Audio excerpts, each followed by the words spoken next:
Приветствую, друзья! Сегодня хотелось бы поговорить о такой группе станков, выпускавшейся в СССР, как радиально-сверлильные, а именно самые относительно малогабаритные с максимальным условным диаметром сверления в стали 45-25 мм. Данные станки относят также к группе переносных, что довольно забавно, учитывая, что их вес равен около тонны. Ну а рассмотрим сначала один из самых простых радиально-сверлильных станков, впервые выпущенный в производстве еще в 1952 году Витебским станкостроительным заводом имени Коминтерна, Беларусь, под названием 2А592. Это один из самых легких станков, весом всего лишь 780 кг и размерами в высоту 2 метра, в ширину 680 мм и в длину 800 мм. В рабочее движение станок приводился электродвигателем на 1,7 кВт. В отличие от последующих рассматриваемых станков, данная модель имела только ручные подачи по всем плоскостям, а их, как вы понимаете, немало. Весь станок основывается на внушительной чугунной плите, выполняющей роль станины со столом с Т-пазами.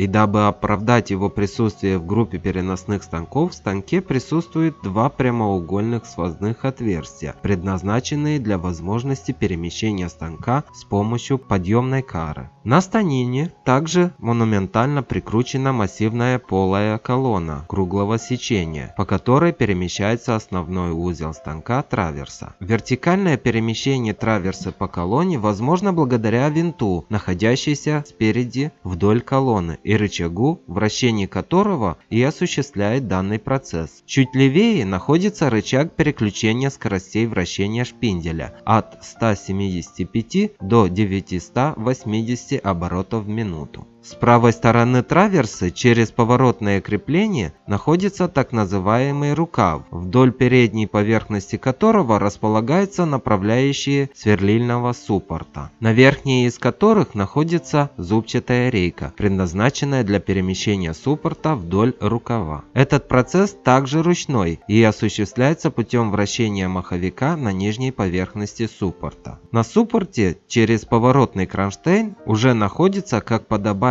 сверлильная головка со штурвалом для выдвижения шпинделя. Крутящий момент от коробки передач на шпиндель передается через приводной вал. Еще одним представителем группы радиально-сверлильных станков с наибольшим диаметром сверления в 25 мм и также переносной является знаменитый 2Е52, выпущенный в 1972 году Гомельским заводом станочных узлов Беларусь. В целом, по конструкции данный станок мало отличается от предыдущего, однако он более модернизированнее, и это сказалось на его вес и размеры, соответственно 1030 кг и 1750 на 750 на 1900 мм. Даже при первом взгляде можно заметить большое количество различных рычагов и переключателей, и все это обусловлено наличием у станка автоматических подач по всем возможным направлениям для данного станка. Если говорить об основном узле станка, то стоит отметить, что это не только своеобразный кронштейн для рукава, но и коробка скоростей вращения шпинделя, рычаг которой находится в крайней левой части, как и у предыдущего станка. Чуть правее можно заметить рукоятку для ручного перемещения траверса. Ну а правее последнего находится главный рычаг, с помощью которого включается и меняется направление вращения шпинделя. А если переключить рычаг в направлении от себя до упора, то включается режим автоматического перемещения траверса вверх и вниз. Под этим рычагом можно заметить рычаг переключения перебора, а под ним можно разглядеть квадрат поворота траверса.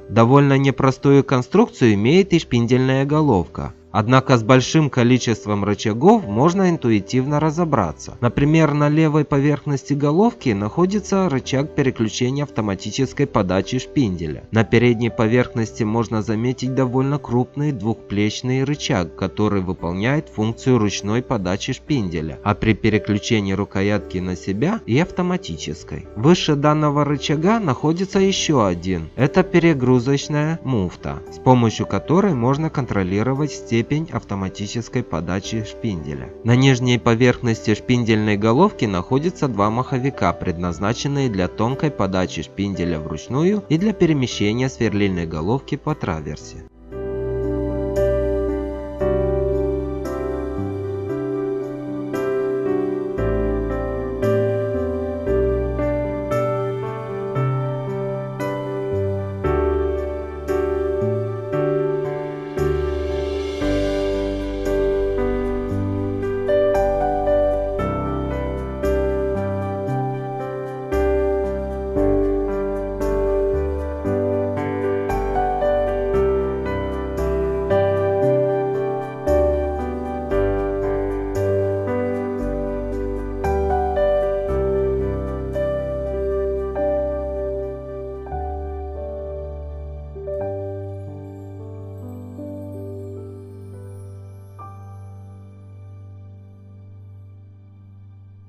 С 1976 года на том же заводе налаживается выпуск еще одного довольно известного станка 2К52, который отличался только повернутым рычагом включения и изменения стороны вращения шпинделя на 180 градусов. Претерпела изменения и сверлильная головка, у которой переместился маховик перемещения шпиндельной головки по траверсе с нижней части на переднюю панель. Рычаг переключения механической подачи шпинделя сместился с левой стороны головки на правую. Также удлинен сам шпиндель. Бросается в глазах также и кнопки управления включением станка на передней поверхности коробки передач.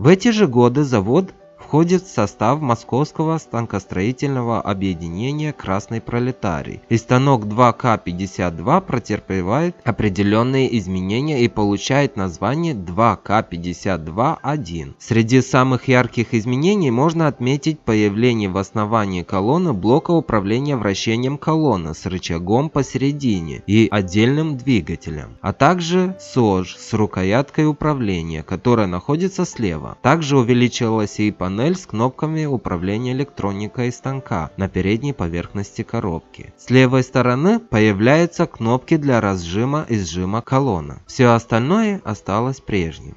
Последним станком данной серии и данной группы появился в конце 80-х на том же заводе, и хотя позиционировался как модернизированный станок прошлой модели и получил название 2К52-2, но визуально уже тяжело заметить столь привычный прошлый станок. По колонне в вертикальном направлении перемещается уже не коробка передач, а корпус станка с блоком электроники, а собственно управление станком переместилось на суппорт сверлильной головки. На корпусе остался только рукоятка зажима корпуса на колонне, а также кнопки опускания и подъема рукава, аварийные остановки и включение электросхемы. За счет того, что приводной двигатель шпинделя находится на суппорте, отпала необходимость передачи крутящего момента через приводной вал, как у прошлых моделей, что увеличило точность передачи вращения и стойкость на нагрузки. Между двигателем и шпиндельной головки располагается коробка передач с рукояткой для переключения скоростей шпинделя.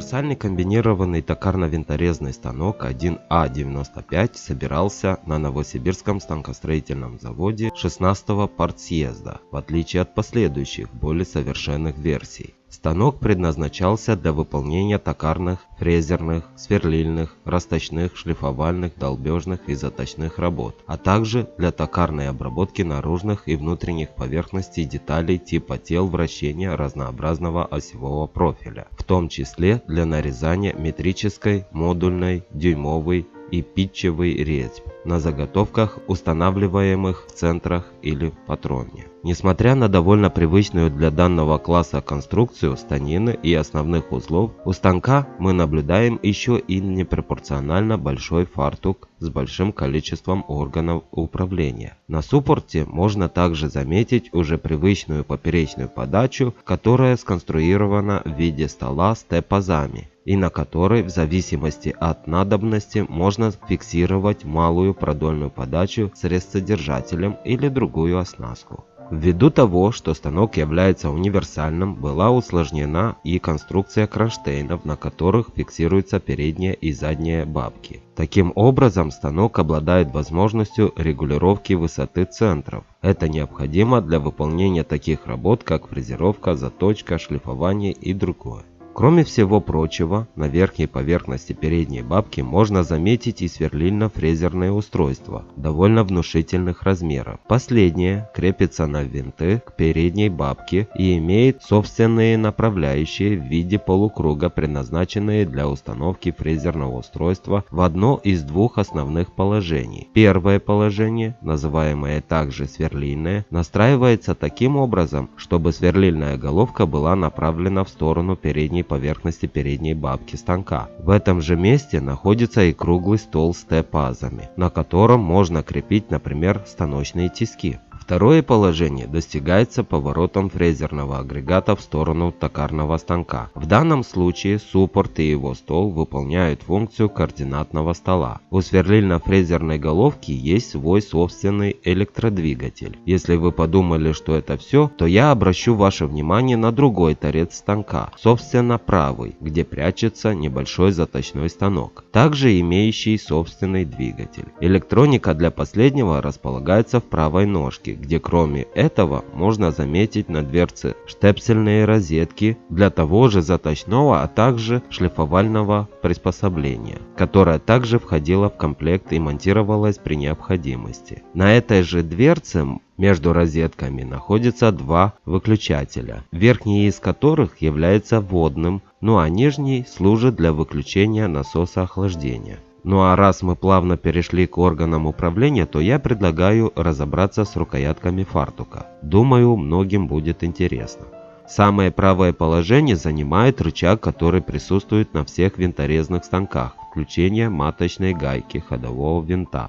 Вторая рукоятка предназначена для включения реверса суппорта. Самое верхнее положение на фартуке занимает рукоятка включения автоматического поперечного перемещения стола. Левее располагается рукоятка включения автоматического продольного перемещения суппорт стола. Ну а самое левое положение занимает маховик ручного продольного перемещения, а сверху рукоятка поперечного ручного перемещения стола. Если перейти к органам управления на левой ножке станка, то тут мы также замечаем немалое количество рычагов. А чтобы в них не запутаться, то попробуем совсем разобраться. Самое нижнее положение, собственно, в левой ножке станка находится коробка с электрикой, на крышке которой располагается рукоятка переключения на реверс электродвигателя токарно-фрезерного агрегата. В левом нижнем углу находится выключатель освещения станка. Выше располагаются две кнопки, собственно кнопки запуска и остановки оборудования станка. Над электрической коробкой расположена коробка подач по типу Нортона, на передней поверхности которой мы замечаем в правой части рукоятку включения ходового винта,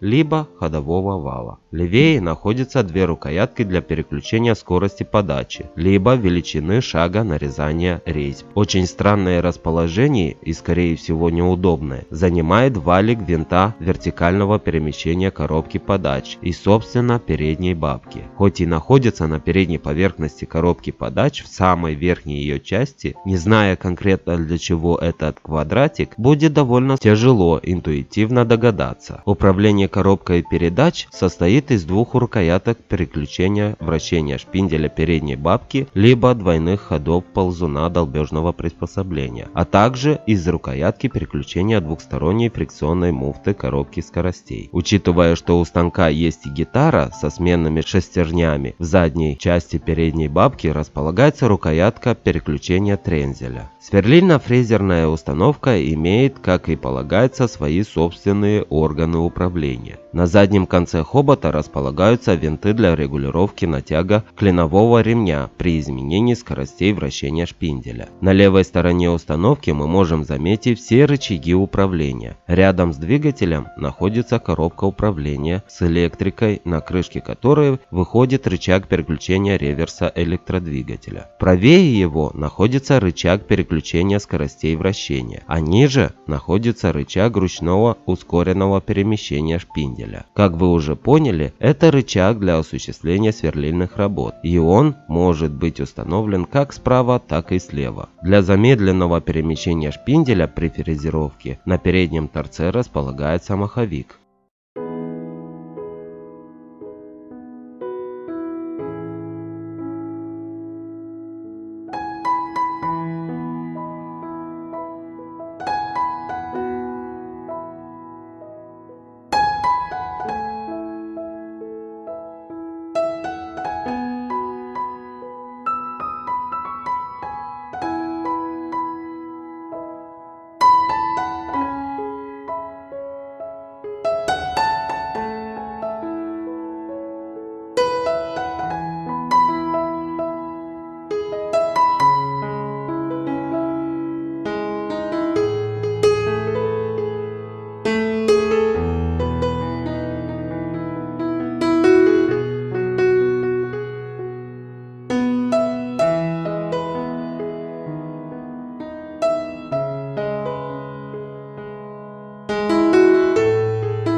Следующая версия данного станка 1М95 собиралась уже на другом заводе, а именно Алма-Атинский завод номер 21 имени 20-летия октября Наркома среднего машиностроения СССР. Данная версия станка является наиболее распространенной и хоть похожа на 1А95 как две копии, у 1М есть довольно приметные отличительные особенности, о которых мы и поговорим. При первом взгляде на станок очень сильно бросается в глаза расположение сверлильной установки. И да, она стала только сверлильной, так как для осуществления фрезерных работ в комплект шло фрезерное приспособление, которое монтировалось на шпиндель передней бабки вместо кулачкового патрона, что, как вы понимаете, об удобстве никто не думал. Возможно, таким образом достигалась наибольшая жесткость, но процесс монтажа, как вы понимаете, довольно непростой, и наверняка эта фрезерная головка не такая уже и легкая.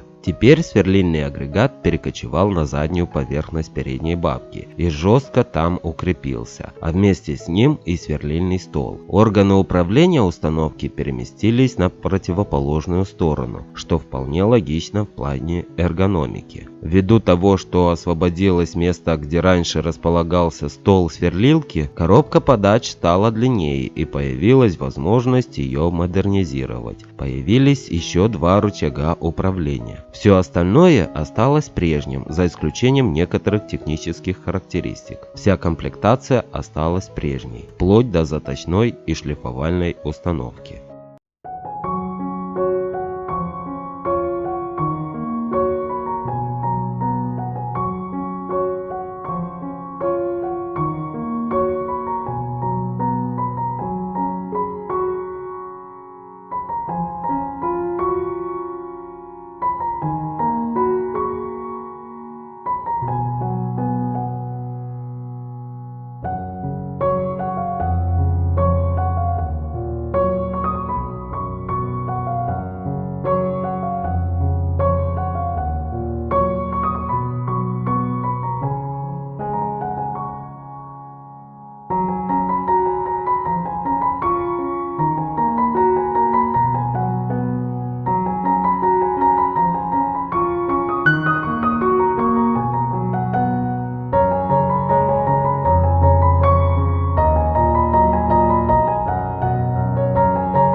Через несколько лет на том же Алма-Атинском заводе появляется версия 1D95, которая по внешнему виду существенно отличается от предыдущей не только новым угловатым дизайном, но и более удобным с интуитивно понятными органами управления. В этой модели можно распознавать черты половины советских станков такого же класса. И хоть сверлильная установка осталась на своем месте, у станка появился шкаф с управляющей электрикой. Станок стал компактнее и более специализированным, как токарный. Теперь с уверенностью можно сказать, что это полноценный токарный станок с дополнительной функцией сверления. Очень заметно уменьшился суппортный фартук, а все рычаги управления автоматическими подачами перекочевали с передней поверхности фартука на правую боковую. У станка появилось ускоренное перемещение по двум координатам, рычаг для которой находится также на правом торце фартука. Поперечная подача потеряла свой стол с Т-пазами. Теперь малая продольная подача фиксируется, как обычно, на поворотном шарнире. Также очень заметно отсутствие кронштейнов для подъема бабок по высоте. На данной модели передняя бабка намертво фиксируется к станине, образуя с коробкой передач и подач монолитный блок, на котором располагаются уже довольно привычные рукоятки управления.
Последним станком из линейки является станок 1Е95, который по сути является копией 1Д95 и практически ничем визуально не отличается. Но если их расположить рядом, то можно заметить, что станок 1Е95 стал чуть больше и массивнее. Также есть некоторые отличительные особенности в технических характеристиках. Не зная, какой именно станок перед вами, можно с легкостью его перепутать, даже будучи профессионалом.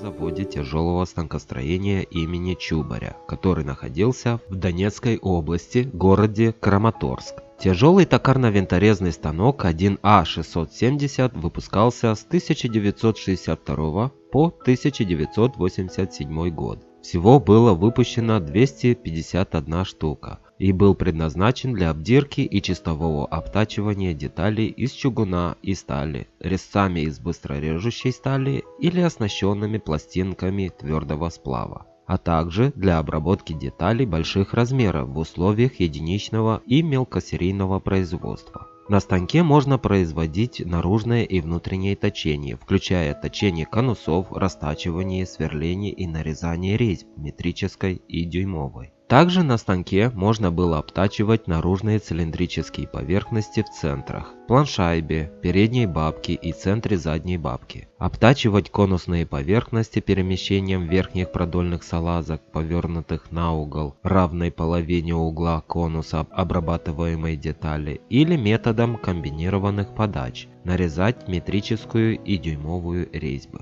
Быстрые продольные и поперечные установочные перемещения суппорта от отдельного электродвигателя позволяют значительно увеличить производительность станка. Механическое перемещение задней бабки по направляющим станины от отдельного электродвигателя значительно сокращает время ее перестановки и сокращает труд рабочего. Для обслуживания станков необходима пневмосеть с давлением не менее 4 атмосфер. Применение главного привода на постоянном токе с глубоким регулированием в сочетании с трехступенчатой коробкой скоростей обеспечивает достаточный диапазон регулирования чисел оборотов шпинделя для полного использования возможностей современного режущего инструмента.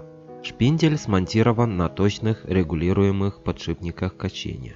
Нарезание резьбы осуществляется при помощи ходового винта и гитары сменных колес. Инструмент легко закрепляется рычажно-клиновым зажимом. Встроенные датчики замера осевых усилий своевременно предупреждают о возникновении дополнительных перегрузок во время работы. Станок имел следующие технические параметры. Наибольший диаметр обрабатываемой заготовки над станиной 2000 мм, над суппортом 1600 мм. РМЦ или наибольшая длина заготовки составляет 10 тысяч мм. Наибольшая масса заготовки 63 тонны. У станка было два суппорта, один для точения и один винторезный. Ход поперечного перемещения суппорта составляет 715 мм. Электродвигатель имел мощность 100 кВт, а масса всего станка составляла 104 тонны.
Если вы подумали, что это самый крупный станок того времени, то представляю вашему вниманию старшего брата 1А680, выпускавшийся на том же заводе. И хоть предназначение у данного гиганта было примерно такое же, возможностей ввиду его технических характеристик было гораздо больше. Весил станок уже 333 тонны. Наибольший диаметр обрабатываемого изделия над станиной уже 3200 мм, а над суппортом 2500. РМЦ 16 тысяч мм. Наибольший вес обрабатываемого изделия находился в пределах 160 тонн. Мощность электродвигателя тоже возросла и составляла 160 кВт.